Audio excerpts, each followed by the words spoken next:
ইরাকের বুক চিরে বয়ে যাওয়া ফোরাত নদীর খুব কাছে এক তপ্ত, রুক্ষ সমতল ভূমি কারবালা, যেখানে সহজে বৃষ্টি নামে না, ঘাস জন্মায় না।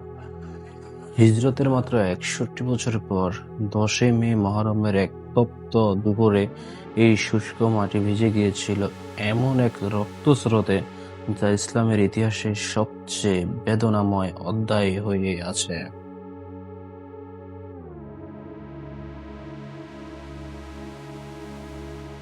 যে মহানবী সাল্লাল্লাহু আলাইহি ওয়াসাল্লাম নিজ নাতিকে কোলে তুলে নিয়ে বলতেন, "হোসাইন আমার থেকে আর আমি হুসাইন থেকে", তার ওফাতের মাত্র ৪ দশকের মাথায় কিভাবে তার অনুসারী হাজার হাজার সৈন্য সে প্রিয় নাতির দিকে তীর ও তলোয়ার তাক করল। যে রাষ্ট্র প্রতিষ্ঠিত হয়েছিল সাম্য আর ঐশীবাণীর উপর, তা কিভাবে এত দ্রুত গৃহযুদ্ধ আর রাজতন্ত্রের আগুনে পুড়ে ছাই হয়ে গেল। কারবালার রক্তক্ষয়ী প্রান্তরে যাওয়ার আগে আমাদের ফিরে যেতে হবে এর বহু বছর পিছনের এক রাজনৈতিক ও সামাজিক সমীকরণে। চলুন জেনে নেওয়া যাক কারবালার পিছনের সেই আসল ইতিহাস।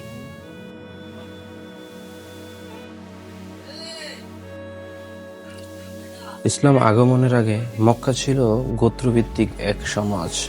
কাবার দেখভাল ও বাণিজ্যের মূল দায়িত্বে ছিল কুরাইশ গোত্র। কিন্তু এই কুরাইশ গোত্রের ভেতরে ছিল দুটি প্রভাবশালী পরিবার, বনু হাশিম এবং বনু উমাইয়া।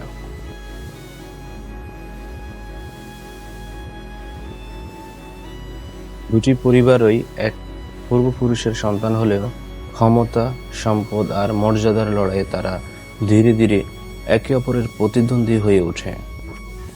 বনু হাশিমের সম্মান ছিল কাবার ধর্মীয় ঐতিহ্যের সাথে যুক্ত, আর বনু উমাইয়া ছিল রাজনৈতিক ও সামাজিকভাবে অত্যন্ত প্রভাবশালী। এরপর আসলো ইসলামের আলো। আল্লাহ রাসূল সাল্লাল্লাহু আলাইহি ওয়াসাল্লাম বার্তা দিলেন, কোনো গোত্র বা বংশের উপর কারো শ্রেষ্ঠত্ব নেই। ধনী গরিব, মালিক দাস সবাই সমান। এই বিপ্লবী বার্তার কারণেই কুরাইশদের প্রাচীন অভিজাতরা তীব্র বিরোধিতা শুরু করে।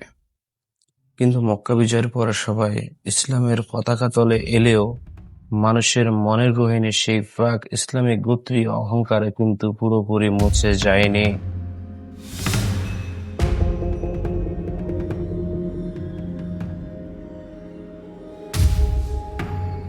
হিজরি ১১০০ মহানবী সাল্লাল্লাহু আলাইহি সাল্লাম ইন্তেকাল করলেন।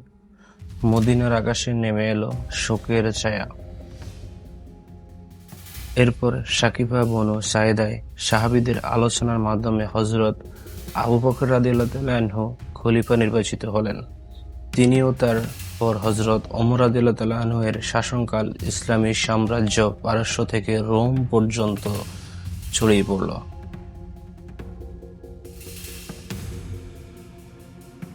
কিন্তু বিশাল এই সাম্রাজ্য বিস্তারের সাথে সাথে দেখা দিল নতুন সামাজিক ও প্রশাসনিক জটিলতা।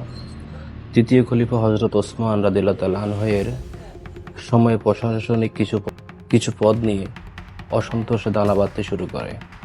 ৬৫৬ খ্রিস্টাব্দে একদল চরমপন্থী বিদ্রোহী মদিনায় ঢুকে খলিফা ওসমান রাদিয়াল্লাহু তাআলা আনহুকে নির্মমভাবে শহীদ করে। এই হত্যাকাণ্ডই ছিল মুসলিম সমাজের প্রথম ফিতনা বা গৃহযুদ্ধের সূচনা। ওসমান রাদিয়াল্লাহু তাআলা আনহু এর শাহাদাতের পর হযরত আলী রাদিয়াল্লাহু তাআলা আনহু চতুর্থ খলিফা হিসেবে দায়িত্ব নেন। কিন্তু ততদিনে পরিস্থিতি অত্যন্ত জটিল হয়ে পড়েছিল।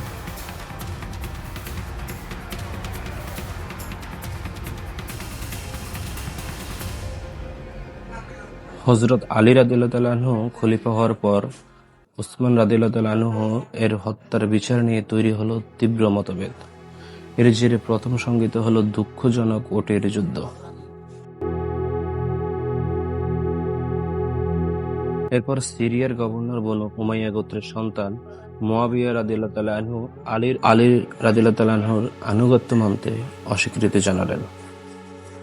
৬৫৭ খ্রিস্টাব্দে আলী রাদিয়াল্লাহু তাআলা আনহু মুয়াবিয়া বাহিনীর সাথে মধ্যে ঘটে ঐতিহাসিক সিপ্পিনের যুদ্ধ। দীর্ঘদিন রক্তক্ষয়ের পর যুদ্ধ যখন থামল, তখন মুসলিম সাম্রাজ্যে রাজনৈতিকভাবে বিভূত হয়ে পড়ল। এই গৃহযুদ্ধের ভেতরে 651 খ্রিস্টাব্দে একজন চরমপন্থী খারেজির হাতে শাহাদাত বরণ করলেন হযরত আলী রাদিয়াল্লাহু তাআলা আনহু। এরপর আলী রাদিয়াল্লাহু তাআলা আনহু এর বড় ছেলে হযরত হাসান রাদিয়াল্লাহু তাআলা আনহু সামরিকভাবে দায়িত্ব নেন। কিন্তু উম্মাহর রক্তপাত বন্ধ করতে ও শান্তি ফিরিয়ে আনতে তিনি মুআবিয়া রাদিয়াল্লাহু তাআলা এর সাথে একটি ঐতিহাসিক চুক্তি করেন। শর্ত ছিল, মুআবিয়ার মৃত্যুর পর মুসলিমদের খলিফা কে হবেন তা রাজতন্ত্রের মতো বংশানুক্রমিক হবে না, বরং পরামর্শের ভিত্তিতে নির্বাচিত হবে। কিন্তু ইতিহাস মোড় নিল অন্যদিকে। হযরত হাসান রাদিয়াল্লাহু তাআলা আনহু এর ইন্তেকালের পর মুআবিয়া রাদিয়াল্লাহু তাআলা আনহু তার মৃত্যুর পূর্বে নিজ পুত্র ইয়াজিদকে সাম্রাজ্যের পরবর্তী উত্তরাধিকারী ঘোষণা করলেন। এর মাধ্যমে ইসলামী খিলাফত প্রথমবারের মতো বংশানুক্রমিক রাজতন্ত্রের রূপ নেওয়ার সূচনা হলো। মদিনার বিশিষ্ট ব্যক্তিত্বরা, বিশেষ করে রাসূল সাল্লাল্লাহু আলাইহি সাল্লামের প্রিয় নাতি হযরত হুসাইন রাদিয়াল্লাহু তাআলা আনহু এর নীতিগত পরিবর্তন ও ইয়াজিদের আনুগত্য গ্রহণে স্পষ্ট অস্বীকৃতি জানালেন।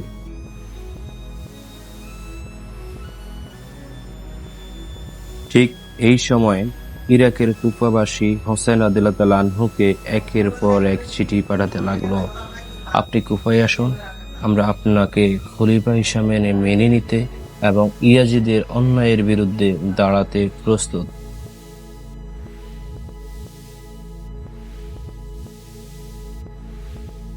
সত্য ও অন্যায়ের বিরুদ্ধে আপোষ না করার অদম্য মানসিকতা নিয়ে হযরত হুসাইন রাদিয়াল্লাহু তাআলা আনহু তার পরিবার ও মাত্র ৭২ জন সঙ্গী নিয়ে কুফার উদ্দেশ্যে রওনা দিলেন। কিন্তু কুফায় পৌঁছে দেখতে পেলেন চরম বিশ্বাসঘাতকতার চিত্র। উমাইয়া গভর্নর ইবনে জিয়াদের হুমকিতে কুফাবাসীরা ভয়ে পিছু হটেছে। 10ই মে মুহররম, কারবালার প্রান্তরে একদিকে হাজার হাজার সশস্ত্র উমাইয়া সেনাবাহিনী, অন্যদিকে অবরুদ্ধে পানিহীন তৃষ্ণার্ত মাত্র ৭২ জন ঈমানদার যোদ্ধা। অসাময়িক লড়াইয়ে একে একে শহীদ হলেন হুসাইনের ভাই, সন্তান ও বিশ্বস্ত সঙ্গীরা। এমনকি পানির জন্য এগিয়ে নেওয়া 6 মাসের শিশুপুত্র আলী আসগরও রক্ষা পেল না তীরের আঘাত থেকে। অবশেষে অসীম সাহসের সাথে লড়াই করে শাহাদাতের পেয়ালা পান করলেন হযরত হুসাইন রাদিয়াল্লাহু তাআলা আনহু।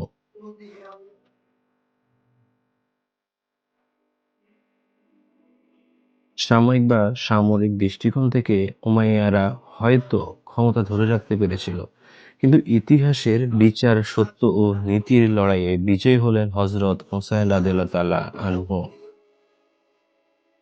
কারবালা আমাদের শেখায়, ক্ষমতার দাপটের সামনে অন্যায়ের কাছে মাথা নত না করাই হলো সত্যিকারের বীরত্ব ও ঈমানের পরীক্ষা। নুরুদ্দিন ইনসাইটস এর আজকের এই বিশ্লেষণমূলক পর্বটি আপনার কেমন লাগলো কমেন্টে জানান। এর পরবর্তী ভিডিও আসছে খুব দ্রুতই। ততক্ষণ পর্যন্ত সুস্থ থাকুন, নিরাপদে থাকুন। ইসলামের জীবনযাত্রা পরিচালনার লক্ষ্যে সামাজিক দৃষ্টিভঙ্গি ইসলামের দিকে অগ্রযাত্রায় আপনার ভূমিকা রাখুন। নুরুদ্দিন ইনসাইটস এর সাথেই থাকুন। আল্লাহ হাফেজ।